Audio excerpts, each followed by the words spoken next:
Welcome to Network Roundtable. This week we have joining us as +1 super Andy Brine, and joining Andy is Manny St. Victor, who hasn't quite made it into the audience yet.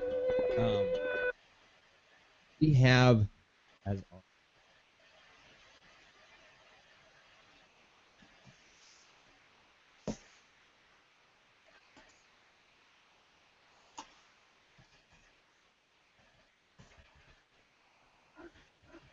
all right. So we're hoping that Manny joins us pretty quickly here.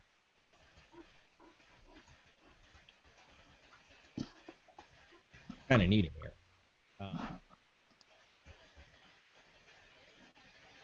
You guys can't hear my audio? Hopefully. So hopefully that's a better coming in.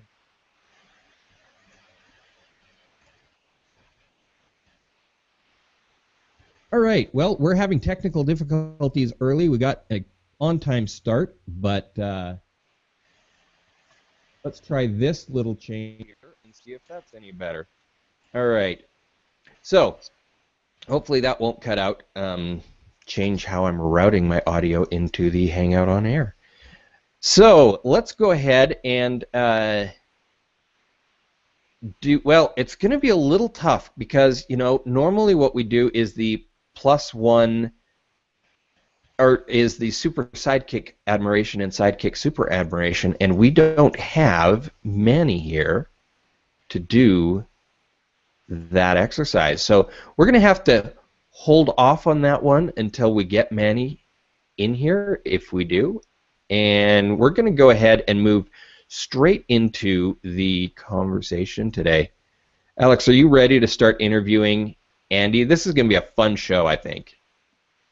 Yeah, I think it'll be interesting. Competition is a very tricky subject to talk about. I feel like it's a very emotionally charged subject to talk about. So yeah, I think this will be fun. This is my first as a co-host on this show. So if I don't stick with the rules, bear with me. I apologize. But as far as I know, we start with the past, move to the present, and then the future, right, Dennis?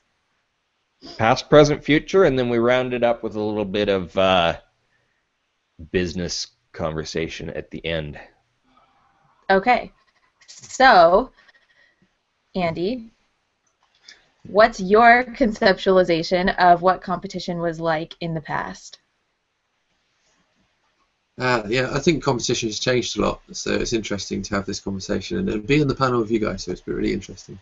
But yeah, as I said, I think competition has changed a lot, and it used to be a lot about competition specifically, like us like competing against another product or another brand, and I think it's now shifting into being a bit more like individualized. You know, every product and service is becoming much more niche.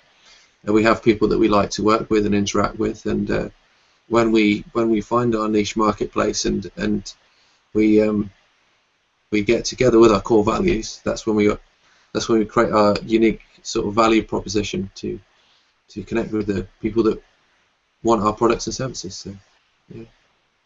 I think you actually pointed out something important that we should, like, before we go into present, I think we should backtrack, because you mentioned the individualized competition, right? Because competition, I mean, it can be in multiple forms. It can be an organization versus another organization, or it can be that internal competition, like some of us that are super competitive, we have these competitions with ourselves, right? We're like, no, I can do better. I can do better than that. So it's almost an internal competition versus external with everybody else. So, Andy, are you saying that we're moving more towards that internalized competition to make ourselves better, or do you think that it's still organizational, but it's much more niche market? I think they're both separate in a way, but they're in some ways. Like I spoke with Manny yesterday about the show, so I think we're on the same page. But for an individual, we focus on each individual has certain core values and beliefs and ideas and motivations, and out of those values determines how we compete within a marketplace. I believe anyway. So we've got our values, beliefs, motivations, and they could be the same for a company as well. I know for myself, I'm always focused on what Tony Robbins says is constant and never-ending improvement. So I'm always in competition with myself, but that doesn't mean I'm in competition with others. And when I work within an organisation or within a team, I always think about what values and beliefs that do I hold that the company holds as well, so that we can best serve who we're trying to deliver a product and service to. Okay. That helps, because I think that competition, it's such a, it's like when we talk about communication, it's such a big subject. It's good for us to break it down like that, because later I'm going to ask you if competition is a good or a bad thing, because we know that's where it's going to go. But we'll move to how do you see competition right now? How do you see competition in the present? Yeah, I don't see much competition per se. I know, let's say for example, I like working and helping people with online events, live events online, and HOAs as well. And I know Dennis does, and you do as well, in some respects. And for me, it's going back to your unique value proposition, who you like to work with, who do you connect with and you engage with. And that focuses on your intrinsic values as well as your extrinsic values. So we were talking about authenticity and collective leadership. Me and Manny were talking about that yesterday. And when you connect with, let's say, your tribe, you get the intrinsic values of your tribe and yourself.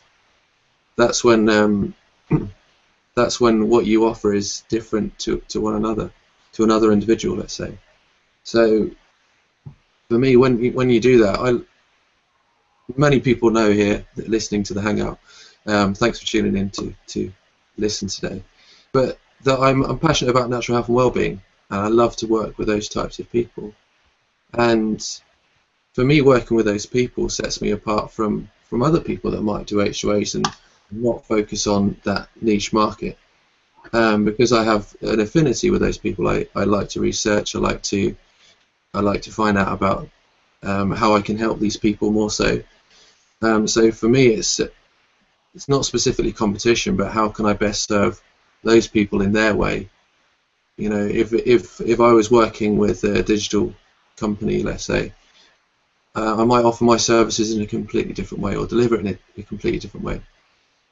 So I would say it's focusing more so on the client, because that's where the values come into place, and that's when collective leadership and authenticity comes into place, which I think breaks down competition. I think competition will be less and less when we start to niche out, and more people are niching anyway. But, I hope that answers your question as well. It does, and I feel like Dennis has a comment on this. Because this is something that Dennis and I talk about a lot with competition in the present. So, Dennis, would you like to add your 2 cents here? Yeah, my 2 cents. I do think that competition is changing and changing drastically, and I think it's largely changing, or I believe it's largely changing because of the changes kind of forced on the market by basically semantic search. That changes how we look at things and what value we can put together, and it also changes how we interact with our competitors. I mean, it's a massive benefit to actually engage like we are today, and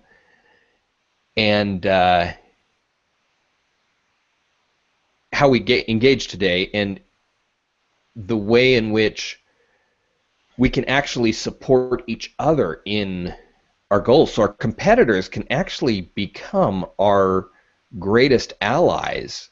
And I think Andy's comments about how we niche out, that is going to help a lot. All of the three of us are in the space of producing HOAs or training on HOAs in some way, and yet all of us do it in such a different way that I can actually see myself referring people to Andy for training, and they may still stay with me on my client base, or finding that some client of mine really wants a more technically produced show than I want to produce. I'm capable of, but SEO wise is definitely going to outperform me when it comes to tech stuff.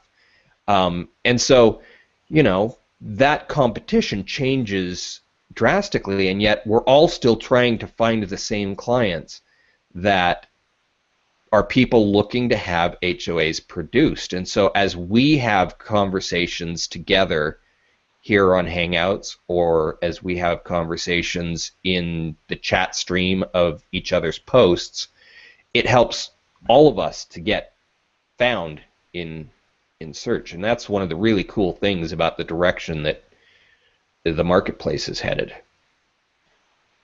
Yeah, I wanted to share something there as well, because it's like with semantic search and the change in search as well. Anyways, that when we share stuff and like content that we like to talk about on a regular basis. So, for me, for example, natural health and well-being and those types of things are naturally going to attract those things anyway through search.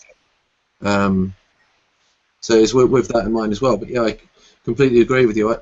I love technology, and I'm always looking to play with new technology all the time. But I don't necessarily want the best high quality Hangout, let's say, technically, if that makes sense. I might be focused on something slightly different, but yeah, it's good to see the different ways of doing things all the time. So. Perfect. I do want to point out that we have the amazing Manny St. Victor in the room now. So glad we finally got that hooked up. I want to pop up a couple of comments here from the audience really quick that are so on topic with what we're talking about. Katrina says, yes, I would agree. Semantic search is changing a lot of the ways we search, engage, and connect, and we are just in the beginning. Absolutely true there. Elena brought this back up, and I think we might want to circle around. She's basically brought up an earlier conversation, and I think we could bring that back around and talk a little more about it. But competition, nice subject, but if the competition is against yourself, what if the competition is against yourself? And I think that is definitely something that, we need to be looking at, because internal competition can actually drive us to succeed. In fact, Manny's shaking his head, and so I'm not going to move on, because quite honestly, internal competition is all Manny all the time. And so let's have Manny talk on that subject, because it's so core to his business brand. Yeah, first of all, sorry. I guess I had an internal competition with myself about what time this was scheduled. I was actually sitting in here, like, writing out some stuff related to this. So I'll look at the board to help with this. Internal competition happens in your brain all of the time. When you're not paying attention, automatic thoughts run things, and you just can believe them instead of taking information from observations in reality. So it's assumptions versus observations are always your automatic thoughts, your competing thoughts. The thing about core values, which is something I'm passionate about, is that once you activate your core values in your brain, if you're conscious of them, what it does is your top part of your brain, the one that actually is aware of yourself, pushes through the entire system and makes it that there's no more competition. You become one functioning, self-congruent system. It's also called intrinsic motivation, by the way, just in case someone wants to go have a Google Fest later. Google Fest. I wonder what the semantic search that's going to show up for intrinsic motivation is. We could go down a big rabbit hole. So, because because my thesis is my life right now, and the theory that that's why if I look tired, folks, it's because I just write and read research and don't sleep. But I'm using a theory called social comparison theory, and that's not intrinsic motivation, it's extrinsic. So what I would like to ask Manny, because it's still slightly on topic, but it's also just for personal benefit, honestly. How are intrinsic motivation and extrinsic motivation related? Well, that's a fun one. I could probably click to a link I have right here and put it in the browser, but I won't. What happens is the extrinsic motivation are the standard social scripts, gender roles, race roles.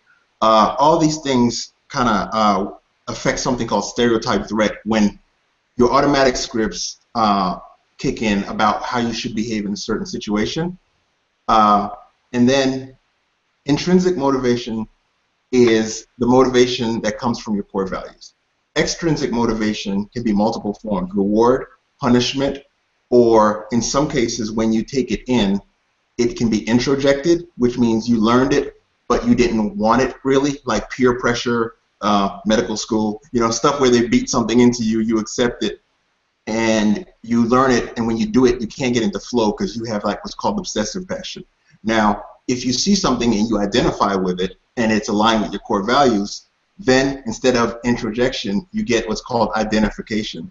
And then it gets woven into the fabric of your being. And every time you do that action, you head towards well-being. You can go into flow. You don't feel like a sense of being pushed. It's not guilt. It's not shame. It's not competition. It's just you being you, and you're not really self-conscious. Hopefully that wasn't too much of a data dump. I gotta put this up on screen here, guys. Dave Pipe just ran the search. To answer your question, Dennis, there's about 1.9 million results in 0.54 seconds on intrinsic motivation. So, in case you were wondering some stats, Manny, there they are. Thanks.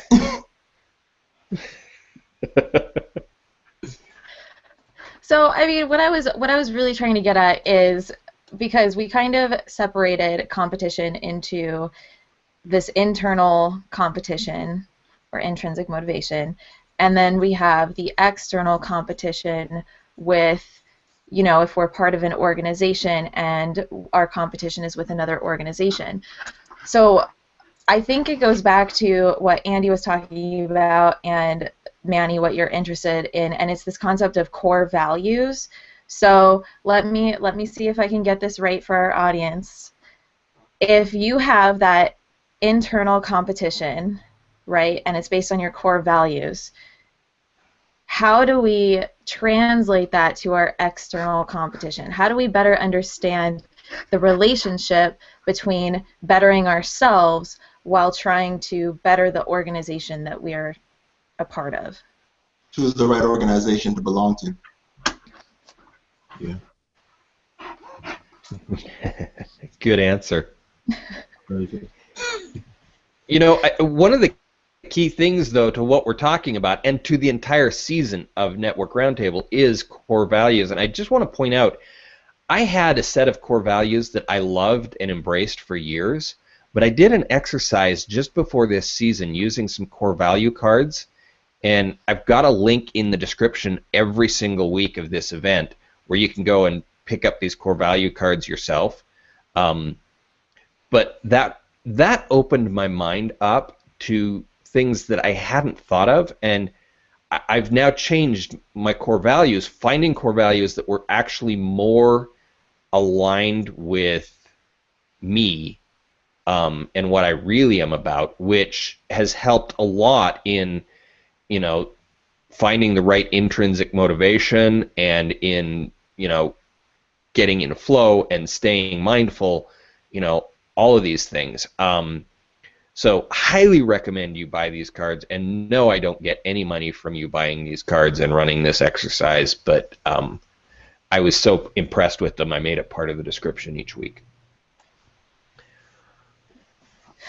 Okay, so we're going to go back to competition, because I need to figure this out. I really do.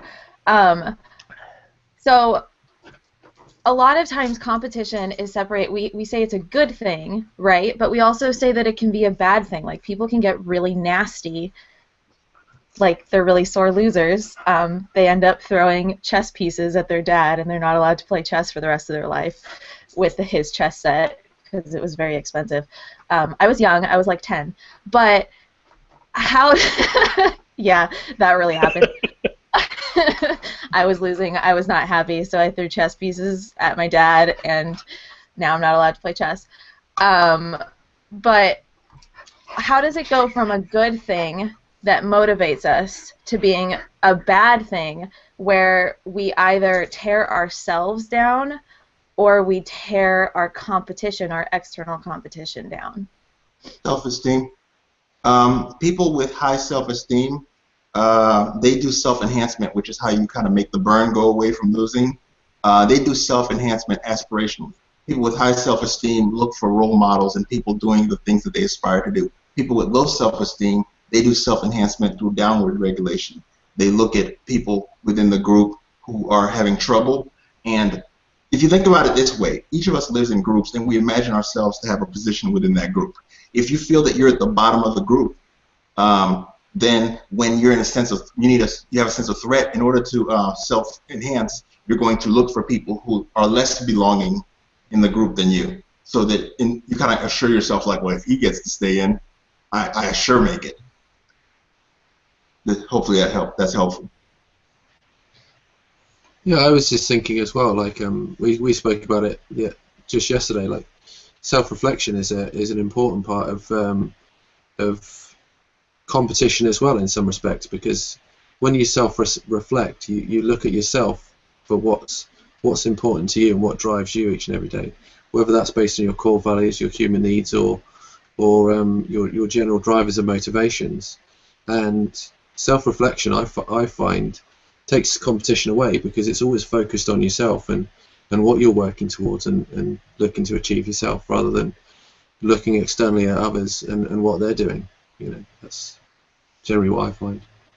And I think one other element, if you want to look at it on an organizational level, if you have an organization that creates a sense of scarcity versus a sense of abundance, and an organization that promotes self-acceptance, in that type of environment, you're more creative because you're performing, because you don't have to do the constant self-worry, like the self-consciousness. You can be worried about the cause and not worried. You can be engaged in the cause. And so you're not worried about being kicked out. Definitely. So I got a comment I want to throw up on the screen here. This one's from Elena. And it's not going to show up. Really awesome. Problems with comment tracker.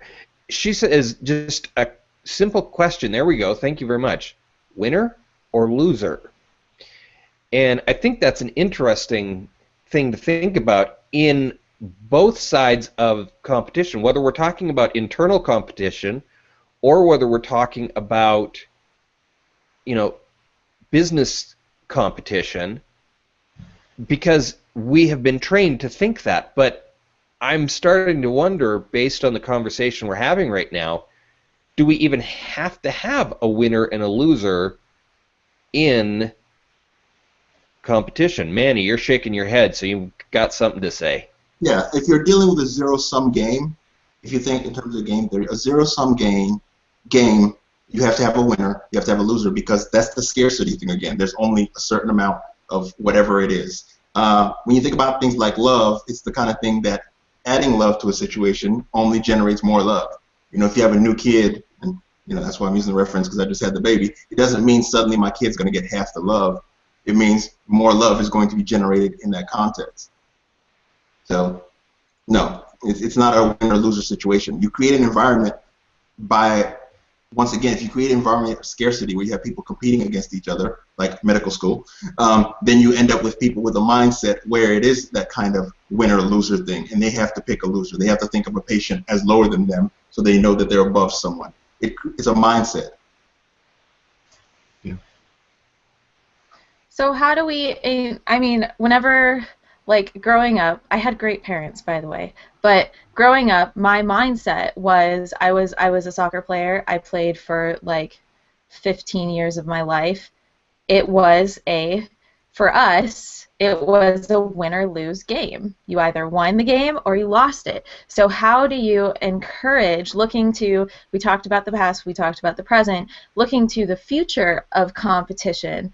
How do we encourage this mindset that it's not this dichotomy of win or lose, that it's more of a continuum, I guess, of how much you can grow?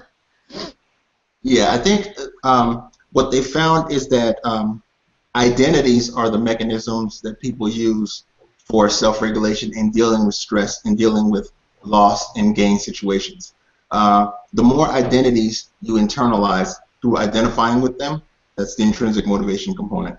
The more identities you internalize, the more of them you have to fall back to for self-soothing. Say, using the soccer example, if your team lost, then you can go, we're the sportsmanship team. They might have won by numbers, but we won by being nicer during the game, or we won by having better outfits. What you do is you change what you measure it by so that you can win and you still feel okay.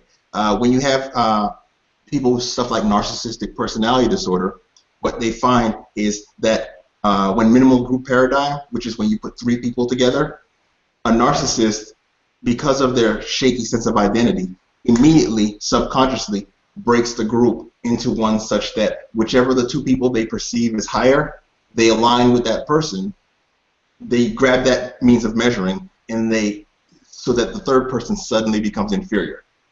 They do that subconsciously.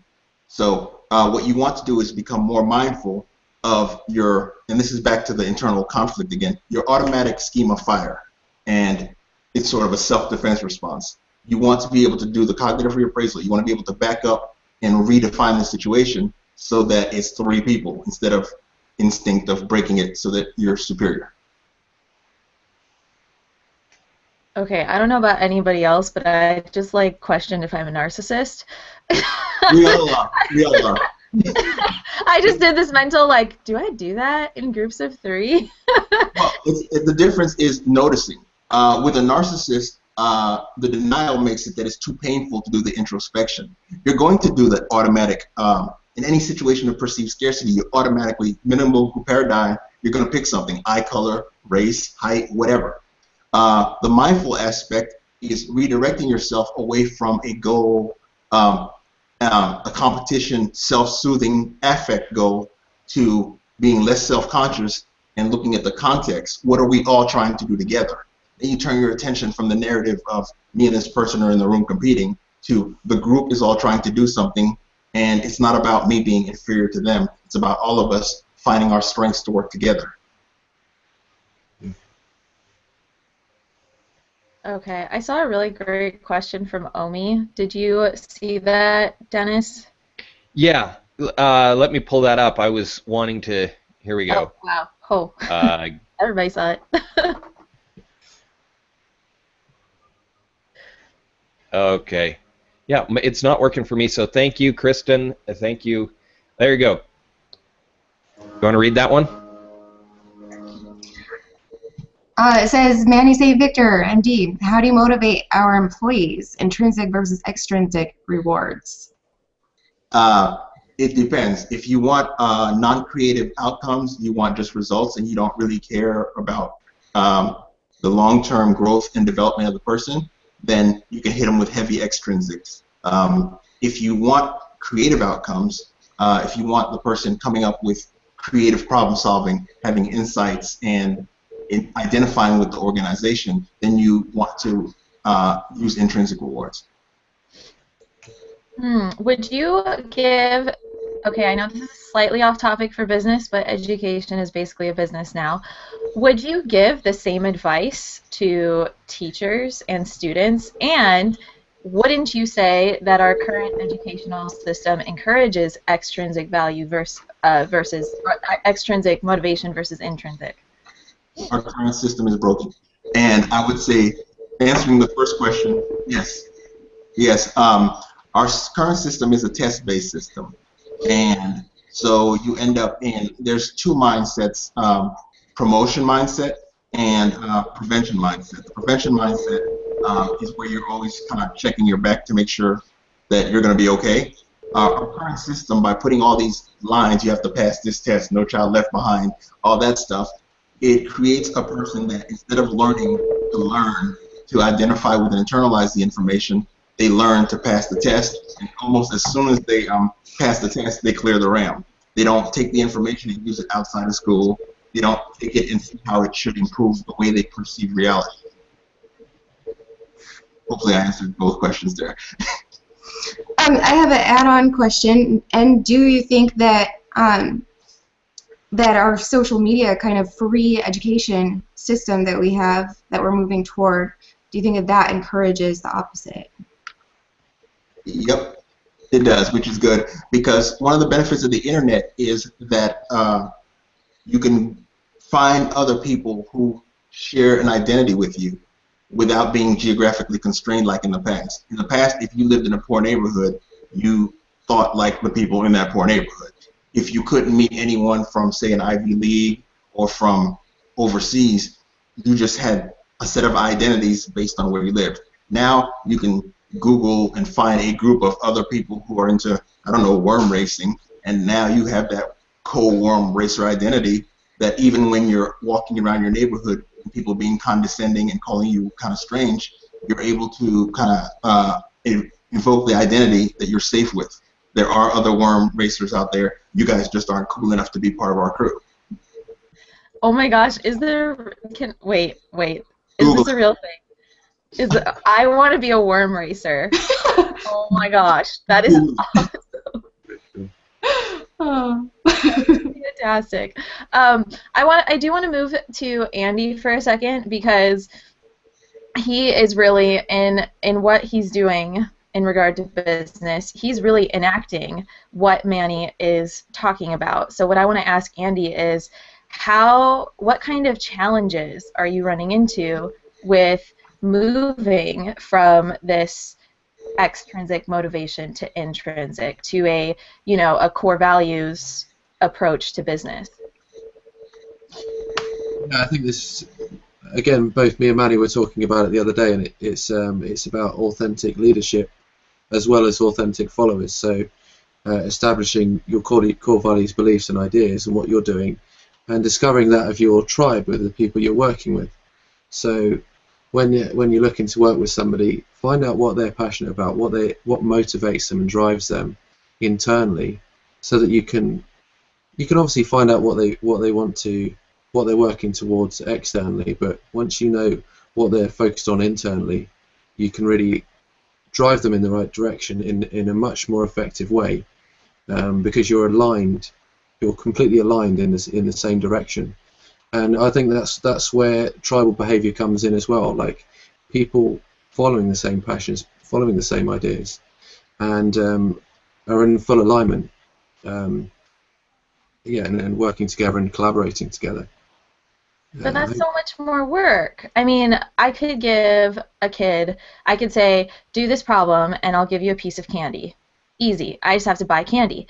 But what you're telling me to do is I have to get to know that kid, and I have to get to know what motivates them and what drives them and what they value, and then I have to figure out a system to create that internal competition. That's a lot more work, Andy. It's a lot more work. It may sound like a lot more work, but I would go as far as saying that once you get it right and it works for you, it's actually much less work for you, because once you understand what drives you, what motivates you, and you have people connect with that, then people will be attracted to you rather than you finding out and searching for competition. So that's what authentic leaderships and authentic following is all about, and it's people will naturally align to those values, those beliefs, those motivations, rather than actually you having to seek out for it. So it may seem like a lot of work, but once you understand yourself and all your values, your core beliefs, and everything like that, then and you put it across in your copy, your videos, whatever you do, then you will attract those people to you. It may sound a bit strange, but self-reflection happens on a daily basis anyway. We reflect each and every day on what we've done, what we're working towards, and I think that's a natural process that we do. So as we grow and develop, we might slightly change our goals and aspirations in our business. So that, again, that will help us working towards what we want to, working towards a certain goal or outcomes. Yeah. Anyway. Right. Fair enough. Fair enough. Good. I just wanted that answer, and I just wanted to say, give a kid a piece of candy. It sounded like a cool thing to say. I think you should do that anyway. You know, you got to give them.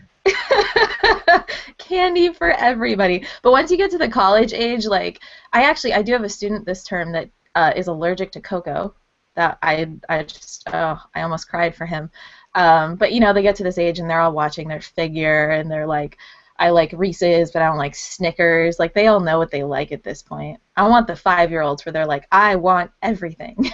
Anything with sugar, I'll take it. But that was So candy doesn't work at the college level. No, they look for, do I get extra credit for this? Do I get extra credit for this? Do I get extra credit for this?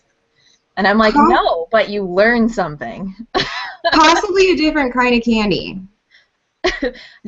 Right. Well, if they weren't all under the age of 21,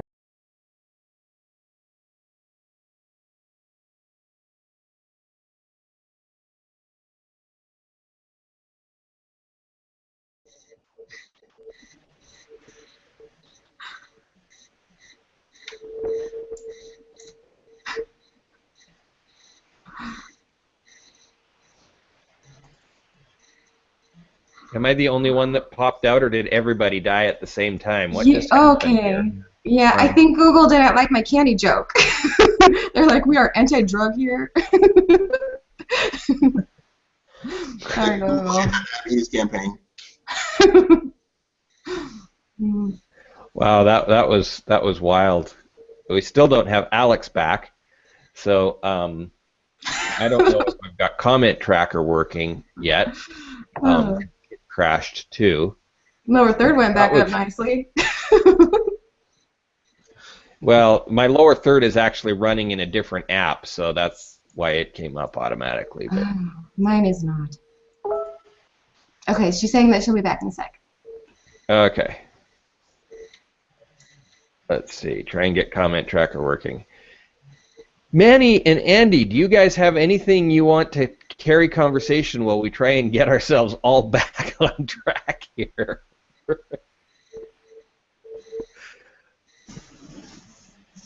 Yeah, sorry, I was just the comment tracker should be set up now. I've shared the sources for you as well. So. Thank you. Quick on the trigger. Yeah, I was on in flow in that moment, but I've completely lost what we're talking about in some respects. We were talking about candy. Okay, so here, a little joke to lighten the mood for Alex, because she's back now. Tim Longwell actually searched worm racing. There's about 1.4 million results in 0.61 seconds. International worm racing, about 811,000 results in 0.80 seconds. So, Alex, you can become a worm racer. Take it away. You can own that space. I can The own world just got a little less lonely, right? I'm curious. Is snail racing just as popular? Probably more popular since there was an entire movie about it. That's what I was thinking. I was like, Turbo. It's got to be popular. I'm guessing snail racing is way cooler than worm racing in the slow-moving, slimy racing arena. It probably hit like an all-time high when that movie came out. All the snail racers before that movie were probably like, man, now they just ruined it. All our underground snail racing, it's going mainstream. Yeah. Okay, so here's a comment. Let's get this conversation back on. Before we do bring this back on, I got a squirrel for another half a second.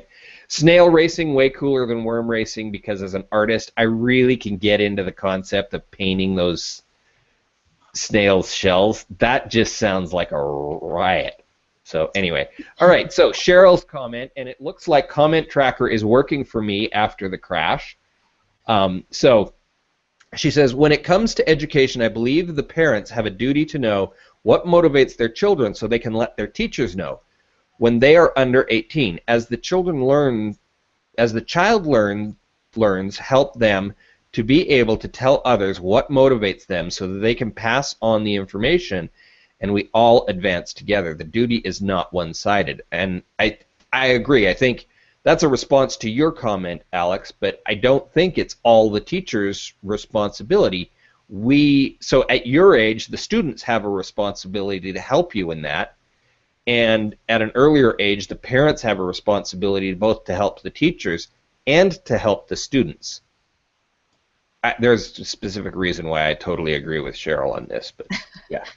Yeah, part of the reason that I brought it up and I like Manny to talk about it is because sadly enough, once they reach my class, I mean, I get them when they're about 18, 19, so they're at a very interesting stage in their life where they're really being forced to figure out who they are and who they want to become and what's important to them. But something that I have realized with a lot of my students is they have no clue who they are, and it's partially because nobody asked them.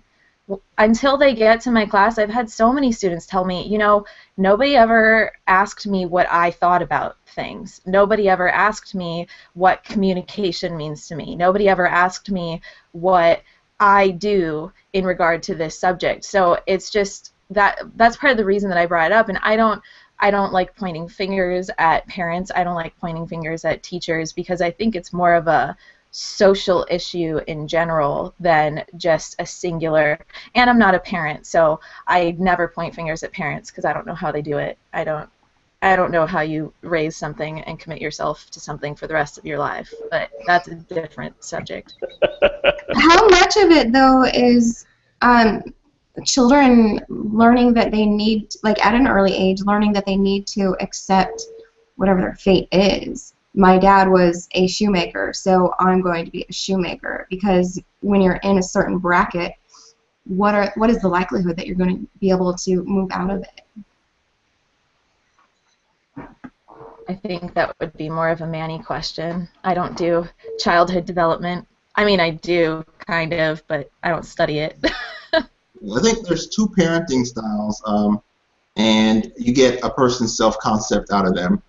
You can have a nurturing parenting style, or you can have an authoritarian, never say that word, basically the directive parenting, where there's a book called Controlling People, and they talk about defining people from the outside in, like when a child falls down and they're crying or doing whatever, and you're like, you just want attention. When the child expresses what they want and then the parent tells them what they want, and you grow up in that type of environment, that's going back to the word from earlier, that's introjection, where your identity is carved from the outside by the role that is imposed on you. Your brain goes into self-objectification. You get out in the world, and you don't have those motivators anymore, because the people that used to give you a pat on the head for a certain set of behaviors are no longer around. You're in a different social group, and then you have an identity crisis.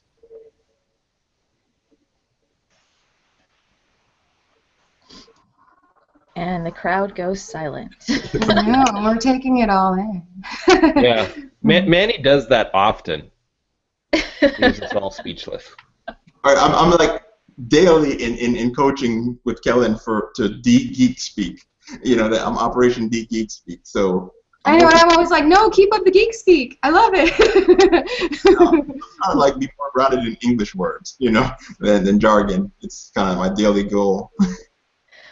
As someone who has to wade through research on a regular basis, I sincerely appreciate it. Academics aren't known for their ability to reduce their language down to understandable terms. It's so helpful, though, to have like things like this where we can have that that interim person to explain these terms so so we can use these philosophies, these teachings, and apply them into our own practical lives. So thank you. Absolutely. And there's a huge, again, this is a total squirrel topic, but there's a huge disconnect between academia and the real world. There's a huge disconnect between those two worlds, and a lot of what you read in academia and a lot of the research in academia is so applicable to what everybody does and what we do on a regular basis, but no one in the real world reads it, partially because it's really hard to read and partially because a bunch of academic journals are stuck behind a paywall and nobody wants to. Technically, I'm an academic and I don't want to pay for it. I just get access to it through my library, So, but yeah, total squirrel moment. Back to competition.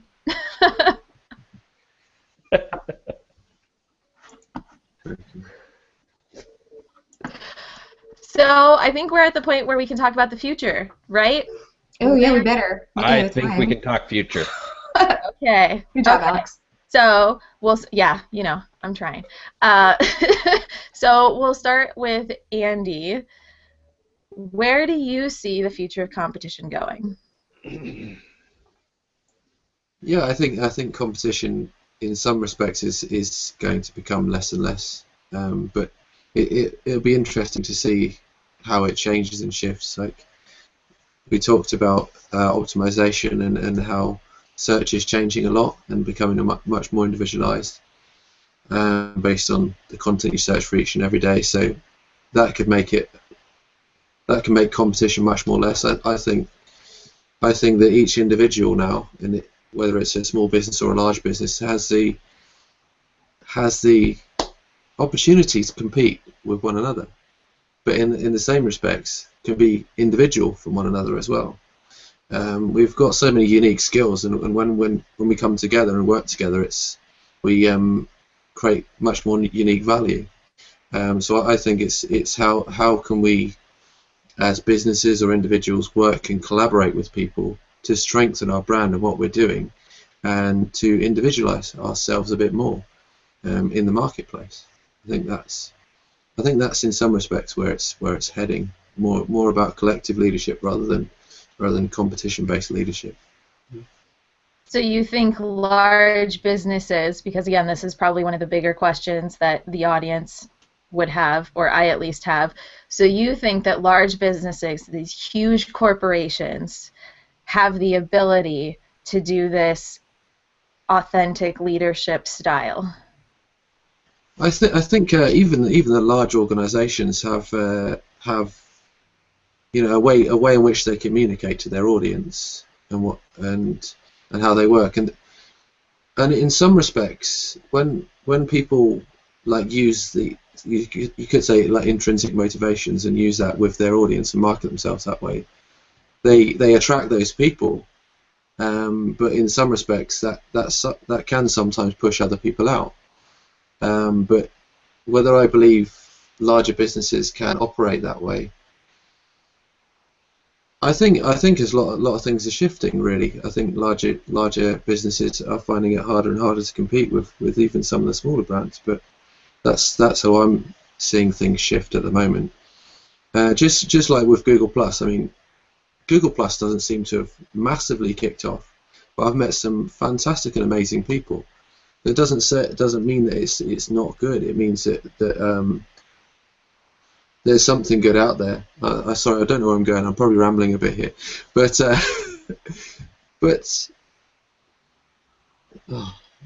I've just I was in the flow, but I was just trying to think of I do think larger organisations can become more intrinsically motivated and use authentic leadership styles and not go down in the realms of competing so much. So, okay. Andy the optimist. I like it. Manny, where do you see the future of competition going? Do you agree with Andy? I agree in some aspects of it. I think that it's the competition that's going to drive the intrinsic motivation, because if you look at an organization like an organism, which it is, if you look at like autopoietic definition of organism, the organisms that are able to become self-aware are the ones that will be able to outcompete the others. For an organization to become self-aware, it needs to create an internal sense of meaning, a culture, and people need to, within that organization, compete in communication between each other and compete in creating a cohesive motivation and sense of direction, and that can only happen with intrinsic motivation. Also, your employees have to feel safe enough to be themselves, to provide creativity, to provide feedback to what they see happening in the social and competitive space, and bring it to the organization, which then brings the organization forward.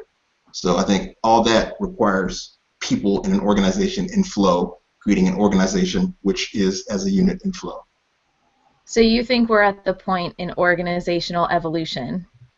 Yes. I'm sorry if people don't like the word evolution, but I'm using it. You think we're at the point in organizational evolution where large companies are going to have to deal with this? We can't move forward until we step back and intrinsically look at the values that our organization and the individuals in our organization have. Yeah, they're going to be outcompeted. That's what's going to happen, because you look at consciousness is what enabled this organism, which is basically a hodgepodge of mitochondria and various other things that live by themselves, to become self-aware and get a direction and move as a unit through emotions. When an organization is able to create enough empathy and exchange of information to have meaning and to have emotion, and for everyone to be healthy and driven together, you'll get that cooperation. The competition is going to create sort of like imaginary membranes, like as John Keldon would say. You get this membrane of who's in organization and who's out of organization. If you're in there with a set of beliefs and you're working and you protect the people within your organization, the information is moving so fast now that you have to be, they call it entitativity, I think. I can spell it, but I can't write it. It's when you have a sense of cohesion, a sense of almost a collective consciousness within a group. Any organization that doesn't have that won't be able to respond to the dynamically changing environment and won't be able to act on their insights. Basically, they'll go extinct. It's inevitable. Interesting. Zappos. I mean, an entire company based on uniform core values. That's the future. I want to throw this up from Christine. I think this is also the future of competition, co-opetition over competition. I've been wanting to show that ever since she did that like 30 minutes ago. That's the word I was looking for. Thanks, CLB. Co-opetition. There you go. See, and there's co-opetition at work, right? She gave you the word, and you were able to benefit from it. All right. So let's move into closing thoughts and then shameless self-promotion. For Andy and Manny, if you don't know, shameless self-promotion is the opportunity we have to basically promote whatever you guys want to promote. Services, an HOA you're going to be on, a book you've just written. So we'll do that after we do closing thoughts. Closing thoughts are going to happen in this order: Alex, Andy, Kristen, Manny, and myself. Man, I gotta start. Okay, well, I told her I'd give her a shout out because and actually it kind of works out, because she is going to watch this later. Christina Presnell, I did not forget you. Hey girl. She is the person that runs the knitting community, and they have been growing like crazy. She just did a post about it, and it's all about everyone around the world learning how to knit, and knitting bringing people together. And I love that idea because it has a bunch of knitters that sell their stuff, but they all work together in this community. So what did I learn today? Cooperation. That's what I learned. And intrinsic motivation. Those are my 2 takeaways today. Andy. So it's over to me. I just wanted to hop back on what I was speaking about earlier because my brain must have stopped at that very moment. But no, it was interesting, like what Maxwell, because when like thinking about the last question, when a large organisation has certain values, motivations, and ideas, and they employs people that have those similar motivations, not only that will align the whole company in a specific direction, but it also, again, attract those right people to the business and what they're doing. So in that respect, I know I completely agree with what Manny was saying as well, that competition is going to drive this type of behaviour or way of doing things. So yeah, I love it. I thought I'd just quickly add that. That was my thoughts there. Shameless promotion, I guess. Well, we'll get to that in a second. We're going to come Okay. back around for shameless self-promotion. Okay, no.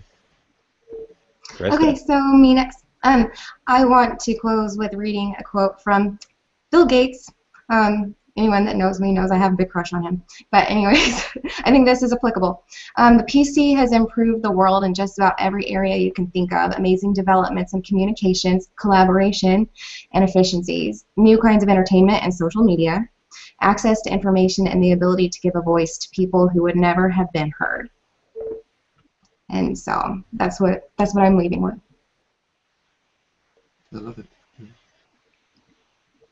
Manny, you're up. My closing thought is that it's happening anyway. So the people that are able to be aware of it will benefit from it.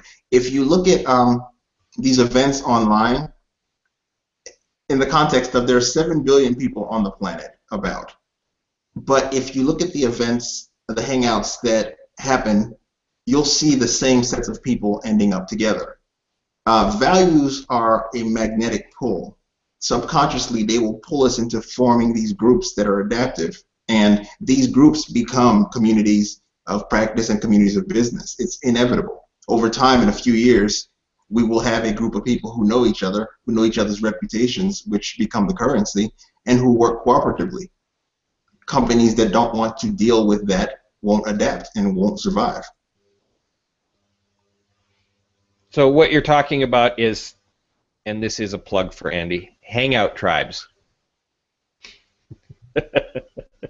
Yep. Sorry, I missed that. Can you say that again? What? Hangout tribes. Is that what you want me to say again?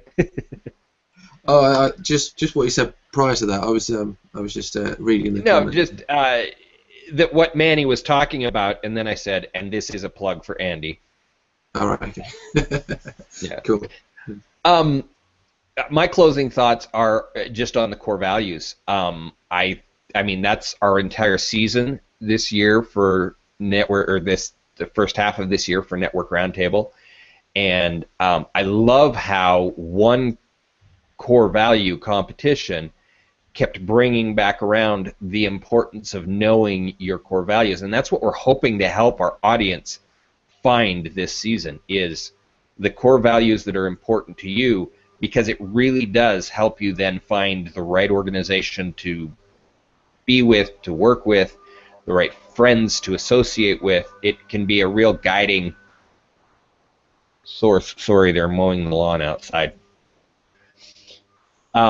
So yeah, core values are my closing thought. All right, shameless self-promotion, same order. Alex, you got anything you want to shamelessly self-promote? I mean, it's not necessarily for me, but February 11th is the next SMT Power Talk. We'll be talking to Nick Strong, who does, he's really big in franchising, so he's going to talk about the future of franchising with social media, so that'll be interesting. And School of Rock is doing awesome things. It's so fun being the voice of their page. So if you're interested in rock and roll, kids education, check them out. Perfect. Andy. Yeah, that's me. So I'm not going to be promoting Hangout Tribes today. I've been, me and Manny were talking quite a lot, and many people might have been wondering why I didn't bring Wayne on today, and it's because like we talking a lot about values, I've been working with Manny on a few things that we're really excited to talk about, which is all about collective leadership and authentic leadership, and how businesses can use that within their organizations to start attracting the right clients to what they're doing, and work on intrinsic motivations rather than the extrinsic motivations. So we're working on that together at the moment, and I'll let Manny add some more thoughts onto that in a minute. Okay, I'm going to give my shout out to, or my whatever you call it, shameless self-promotion. I'm going to give it away to Peter Hatherley's new product, the Conceptual Intelligence Search Engine, because it's a very cool product, and he just launched it yesterday. It's very exciting. Go check it out.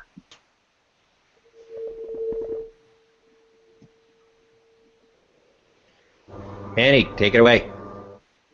As a quick squirrel, I think Peter's engine is like the hottest thing since sliced bread. The whole concept of being able to search conceptual space is awesome. Andy and I are working on the collective leadership project, which is something I'm super excited about. It's, in a nutshell, it's clarifying human nature to actionable, beneficial, and motivating steps so people can actually behave and benefit and be motivated to. Yeah, it's making intrinsic motivation into a formula for success of a group is kind of the goal.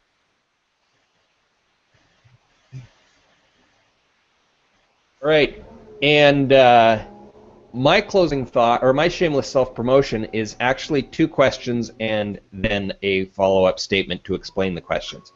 Question 1, and I want the audience, I want everybody to just pipe in on these 2 questions. You're going to help me with a really cool project with the answers to these questions. Question 1 is, have you ever been to a dueling piano show live? So I want to know if you've ever gone and watched a dueling piano show. Second, would you like to watch an HOA that is a dueling piano competition? Third, I'm working on it. So that's my shameless self-promotion. I don't have dates or anything yet, but within the next month, I think you'll see, month and a half, you're going to see something rolling out from Combination Gombach and Bandwidth Hangout on Air.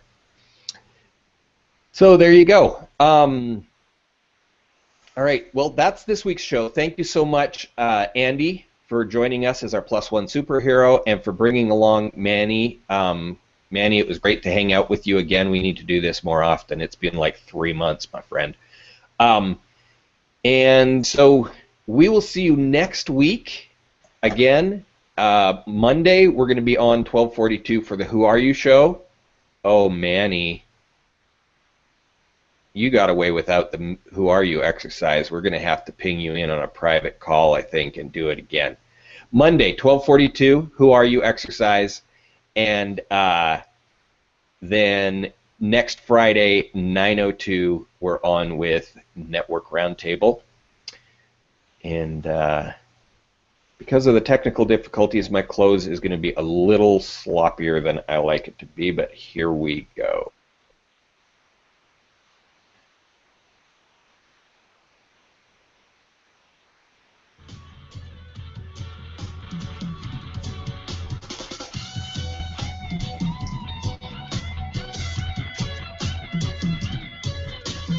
Thanks for watching Network Roundtable this week. I hope you were inspired to pump a little harder. Take the time to subscribe to our YouTube channel and join us here on Google Plus as we continue to talk about core values. Thanks for watching, and we'll see you all next week.